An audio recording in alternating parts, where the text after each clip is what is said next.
صلی اللہ علیہ وسلم کے پیارے دیوانوں، میں آج اپنی گفتگو کو آگے بڑھانے سے پہلے آپ سے یہ بات ضرور کہنا چاہتا ہوں کہ جوانی کا، اپنی طاقت کا، اپنی دولت کا ہم کب تک ناجائز فائدہ اٹھاتے رہیں گے، کب تک گناہوں کے اندر ڈوبے رہیں گے؟ دیکھو،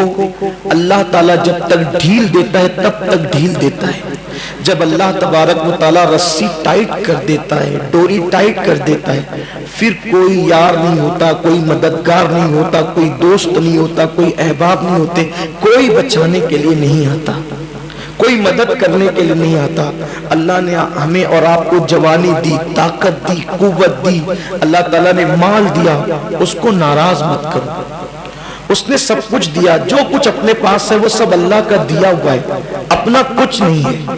اگر ہم یہ سوچتے ہیں کہ یہ بازو کی قوت سے ہم نے کمایا ہے، یہ فضول بات ہے۔ اگر مال بازو کی قوت سے ملتا تو پھر ہر انسان مالدار ہوتا۔ محنت کون نہیں کرتا؟ محنت سب کرتے ہیں، لیکن اللہ تبارک و تعالیٰ کا فضل ہے کہ اللہ ہمیں نوازتا ہے، اللہ ہمیں دیتا ہے۔ اس کو ناراض مت کرو، اس کے غضب کو دعوت مت دو۔ کب تک اللہ کو ناراض کریں گے؟ آج ہم سب اسی لیے جمع ہوئے ہیں کہ اللہ تبارک و تعالیٰ کو راضی کریں۔ ہم نے آج سے پہلے جو کچھ کیا ہے اللہ کی بارگاہ میں توبہ کریں، کیونکہ اللہ تبارک و تعالیٰ جب ناراض ہو جاتا ہے تو انسان پہ تنگ دستی ڈالتا ہے، انسان کو بلاؤں میں گرفتار کر دیتا ہے، انسان کو ذلیل و رسوا کر دیتا ہے، انسان کو کسی کام کے قابل نہیں رہنے دیتا۔ اللہ اکبر۔ امام حسن بصری نے اس کو سمجھایا، وہ نہیں مانا،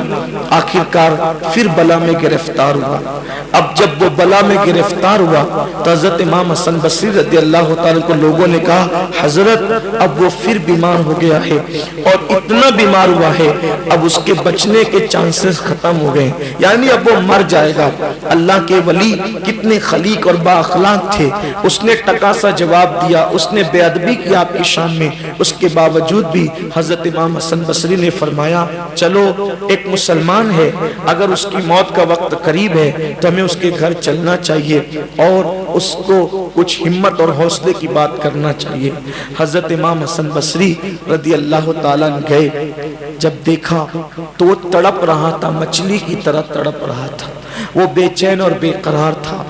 اللہ کے ولی امام حسن بصری رضی اللہ تعالیٰ نے اس سے فرمایا، اے جوان کیا حال ہے؟ وہ رونے لگا اور کہنے لگا، اے اللہ کے برگزیدہ بندے، میں نے آپ کی بات نہیں مانی، میں توبہ کرتا رہا، توبہ توڑتا رہا اور ہمیشہ گناہ پہ دلیر ہوتا رہا۔ اب میں ایسی بلا میں گرفتار ہوں کہ اب میرا کوئی مونس و غمگسار نہیں، میرا کوئی غمخوار نہیں، میں بلا کے اندر ڈوبا ہوا ہوں۔ امام حسن بصری نے کہا، اللہ کے بندے کوئی بات نہیں، توبہ کا دروازہ کھلا ہوا ہے،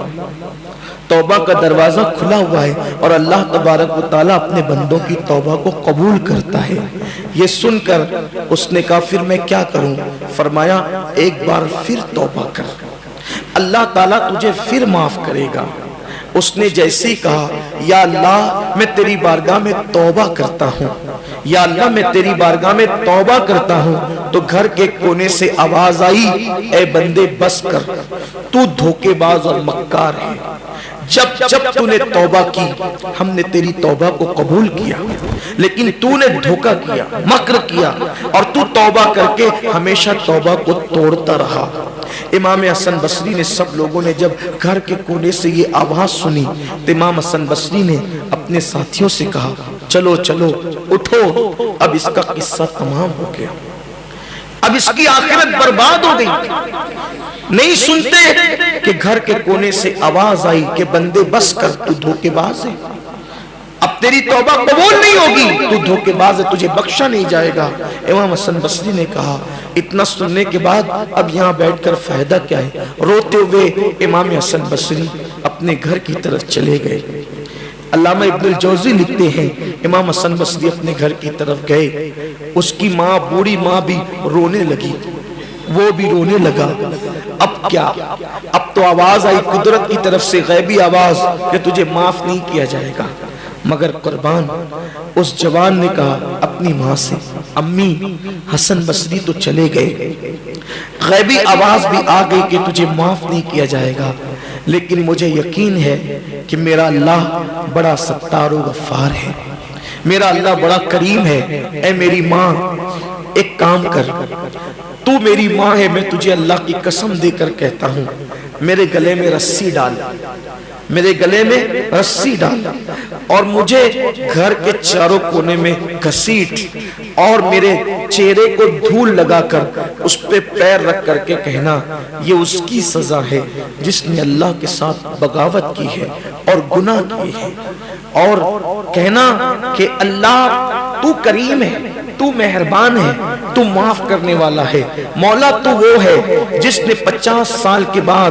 بچھڑے ہوئے یوسف کو اپنے باپ حضرت یعقوب سے ملایا، اللہ تو وہ ہے جس نے ایوب کی بیماری کو دور کر کے از سر نو تو نے اسے زندگی عطا فرمائی، اللہ تو وہ ہے جس نے یونس کو مچھلی کے پیٹ میں زندگی عطا کی، سانس دینے کا موقع دیا، اللہ تو بڑا کریم ہے، میرے بیٹے کو بخش دے، میرے بیٹے کو معاف کر دے۔ بس اس کا چہرہ ماں نے جو ہے وہ گھسیٹا، خاک میں ڈالا اور اس کے چہرے پہ پیر رکھ کر کے اللہ کی بارگاہ میں دعا کی، اے اللہ میرا بیٹا اگرچہ گناہگار، سیاکار، بدکار ہے، لیکن آج وہ اپنے گناہوں پہ نادم اور شرمندہ ہے، تیری طرف سے آواز بھی آ چکی ہے کہ تجھے معاف نہیں کیا جائے گا، لیکن مولا تو وہ ہے کہ جس نے 50 سال کے بعد بچھڑے ہوئے یوسف کو اپنے باپ یعقوب سے ملایا، اللہ تو وہ ہے جس نے ایوب کی بیماری دور کر کے اثر نو سے زندگی عطا کی، تو وہ ہے جس نے یونس کو مچھلی کے پیٹ میں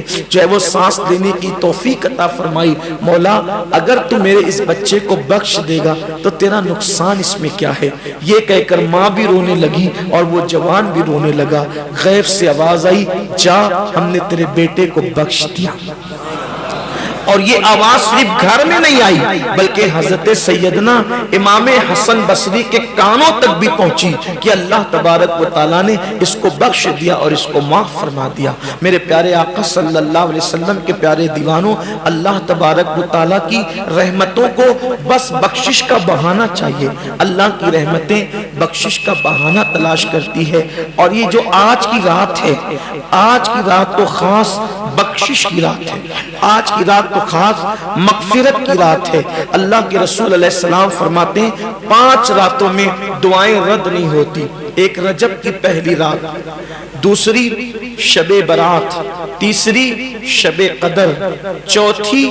عرفہ کی شب یعنی حاجی جس دن حج کے میدان میں ہونے والے ہوتے ہیں اس سے پہلے عرفہ کی شب، اور 5ویں عید الفطر کی شب۔ یہ 5 راتوں میں اللہ کے رسول نے ضمانت دی ہے کہ جو بھی دعا کی جاتی ہے اللہ تبارک و تعالیٰ قبول فرماتا ہے، اور شب برات کے لیے اللہ کے رسول فرماتے ہیں کہ ہر مسلمان کو، ہر مومن کو بخش دیا جاتا ہے سوائے اس کو جس کے دل میں کسی مسلمان کے لیے کینہ ہو۔ زندگی کا کوئی بھروسہ نہیں ہے، ہم ہر سال جمع ہوتے ہیں، توبہ کرتے ہیں، لیکن میری گزارش یہی ہے کہ ہم کبھی ایسی بھی توبہ کریں کہ اس توبہ کے بعد پھر ہماری زندگی میں گناہ نہ ہو، اس توبہ کے بعد پھر ہماری زندگی میں 5 وقتہ نماز ہو، ایسی توبہ ہو جس توبہ کے بعد پھر چہرے سے داڑیاں نکال کے گٹروں میں نہ پھینکے، ایسی توبہ ہو جس توبہ کے بعد ہم جھوٹ کو ترک کر دیں، ایسی توبہ ہو اس توبہ کے بعد پھر ہم کسی پہ ظلم کرنا بند کر دیں، کسی پہ زیادتی کرنا بند کر دیں۔ اگر ہم نے ایسی توبہ کر لی انشاءاللہ اپنی دنیا بھی سنور جائے گی اور اپنی آخرت بھی سنور جائے گی۔ اس دنیا کے اندر ہم آئے ہیں آخرت کی تیاری کے لیے، اس دنیا میں آئے ہیں اس دنیا کو بہتر بنانے کے لیے، اس لیے زندگی کا کوئی بھروسہ نہیں ہے، ہم کب تک جئیں گے یہ ہمیں بھی نہیں پتا ہے، اس لیے قبر کی تیاری کریں، حشر کی تیاری کریں، میدان محشر کی تیاری کریں، اللہ کی عدالت میں کھڑے ہونے کی تیاری کریں۔ کب تک اللہ سے دور دور رہو گے؟ مرنے کے بعد تو اللہ کی طرف پلٹنا ہی ہے، تو کل مر کے پلٹیں گے تو پچھتائیں گے، آج جیتے جی ہم اللہ کی بارگاہ میں پلٹیں، اللہ رب العزت کو منائیں،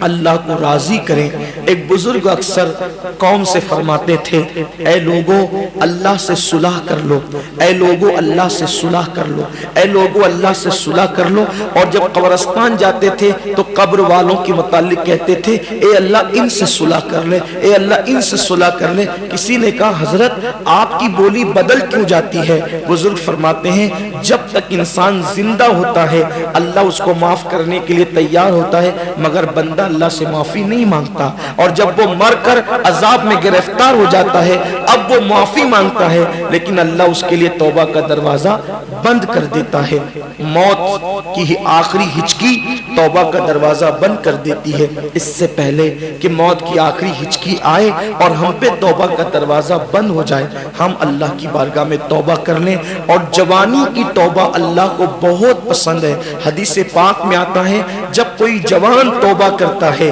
تو اللہ تعالیٰ فرشتوں سے کہتا ہے نور کی قندیل جلاؤ۔ جب وہ نور کی قندیل جلاتے ہیں تو دوسرے فرشتے کہتے ہیں یہ نور کی قندیل کیوں جلی ہے؟ تو فرشتے جواب دیتے ہیں آج ایک جوان نے توبہ کر کے اللہ کی طرف پلٹ گیا ہے، اس کی خوشی میں یہ نور کی قندیل روشن کی گئی ہے۔ تو ہم اللہ نے ہمیں طاقت دی، جوانی دی، آئے ہم سب اللہ کی بارگاہ میں سچی توبہ کریں۔ رسالت کے پروانوں ہر سنیچر کو بعد نماز عشاء سنی دعوت اسلامی کے عالمی مرکز اسماعیل حبیب مسجد میں سنی اجتماع ہوتا ہے، تو آپ حضرات پابندی کے ساتھ اس میں شرکت فرمائیں۔ سنی دعوت اسلامی کی ویب سائٹ سنی دعوت اسلامی .net پر وزٹ کریں اور بہت ساری دینی معلومات حاصل کریں۔